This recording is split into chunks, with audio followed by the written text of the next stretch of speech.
اینو بخون. کباب، خواب. اینجا واو و الف با هم دیگه آ خونده میشه.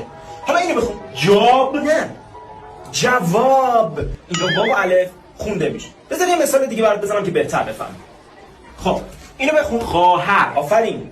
حالا اینو بخون. جوهر. نه، جواهر. اینجا واو و الف خونده میشه. حالا که یاد گرفتی الان بخون. اینو بخون. خار. آفرین. حالا اینو بخون. خبار. نه، این همیشه خار. یه و اضافه داره منطقت کجا؟ چه میدونم همین که برام حواست به معلم باشه، امشب مامانم بگم میام خونه. باشه، حواسم هست.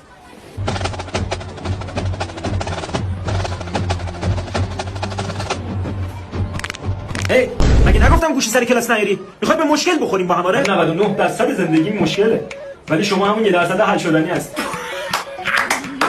منتظر این بودی 2 تا خردسال کف بزنم برات بین حضار؟ فکر کردی اینجوری گنج شدی چاقال؟ گم شو بیرون بابا.